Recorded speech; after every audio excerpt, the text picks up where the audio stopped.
February रे डराइलाणी ताती आगकू दिन तापमात्रा आहुरी बढ़िबो। राज्यर अधिकांश स्थान रे दिनर तापमात्रा 36 डिग्री सेल्सियस पार करछि। गतकाली टिटलागढ़ एवं भवानीपाटना रे सर्वोच्च तापमात्रा 36.5 डिग्री सेल्सियस रेकर्ड करा जायछि। बलांगीर रे 35.9 डिग्री तापमात्रा रेकर्ड होइथिबा बेले झारसुगुड़ा रे 35.4, बौद्ध रे 35.5 डिग्री रहिछि तापमात्रा। सेपटे आगकू राति तापमात्रा आहुरी बढ़िबो। चलित मास शेष सुद्धा 40 डिग्री छुई पारे पारद। 3 दिन पाग सुखिला रहिबो। मझिरे मझिरे आकाश मेघुआ रही पारे। ओडिशा उपकूल बंगोपसागर एक गुरुचाप बलय सक्रिय रहिछि। एहार प्रभाव रे जलीय बाष्पपूर्ण वायु राज्य को प्रवेश करुछि। एथिपई उपकूल ओडिशार विभिन्न स्थान रे घन कुहुडीर संभावना रहिछि। 22 रे मयूरभंज, बालेश्वर और केन्दुझर जिल्लार किछि स्थान रे स्वल्परू मध्यम धरणर वर्षा होई पारे।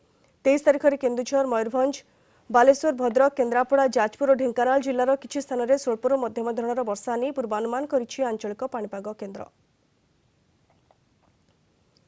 अधिक सूचना पई सीधा सड़क हम सहित जोड़ी होइछन्ती हमर टिटलागढ़ रिपोर्टर सनत पाढ़ी हम सहित जोड़ी होइछन्ती। सनत, टिटलागढ़ तापमात्रा जदि कहबा एबेठारु 36 डिग्री पार कलानी, जदि एबेठू स्थिति एहा ताले आगकू कोन हेबो सनत?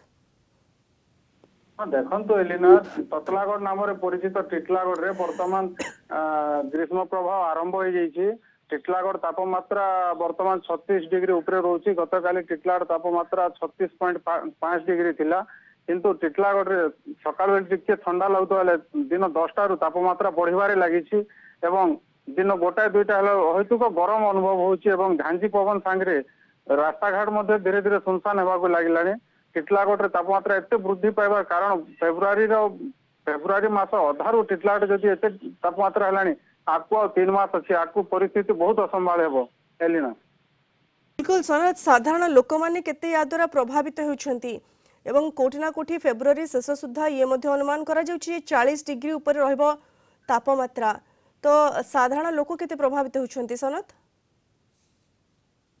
वर्तमान टिटलागढ़ रे फेब्रुआरी मासरू तापमात्रा एतकी हबो बोली के भाबी नथिले, किंतु वर्तमान तापमात्रा वृद्धि हो जाउछि जहा पाणीपाग विभाग सूचना अछि।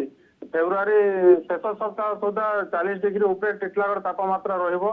जनसाधारण बहुत असुविधा अनुभव कलेनी। वर्तमान तो प्रबल गरम सांगरे मझी मझिरे बिजुली काट हो जाउछि एवं गरम बढ़िबारे लागिलानी एवं गाई गोरुंग पाए मध्ये बहुत असुविधा हेबाकू लागिलानी। पोखरी नाଳ माने सुखिबाकू बसिलानी। पीवा पानीर असुविधा देखा देलानी। वर्तमान तो टिटलागढ़ एवं अंचल ग्रामांचल मानकर पीवा पानीर असुविधा मध्ये आरंभ हेबाकू लागिलानी। नाଳ सुखिबाकू लागिलानी एलिना। बहुत बहुत धन्यवाद सनत, आपनकर सूचना पई। हम टिटलागढ़ रिपोर्टर सनत पाढ़ी हम सहित जोड़ी होइतले। 36 डिग्री ऊपर रही टिटलागढ़ तापमात्रा। प्राय अनेक जगार वर्तमान 35 डिग्री पार कर सारानी तापमात्रा। और सबुठार बड़ कथा जे जदि फेब्रुआरी मासरे एभली भाबरे स्थिति एभली भाबरे तापमात्रा वृद्धि पाउछि ताहले आगकू स्थिति कौन हेबो इने साधारण लोक माने वर्तमान प्रमाद गणिलेनी एवं ये पूर्वानुमान करा जायछि जे फेब्रुआरी शेष सुद्धा 40 डिग्री टपी पारे तापमात्रा।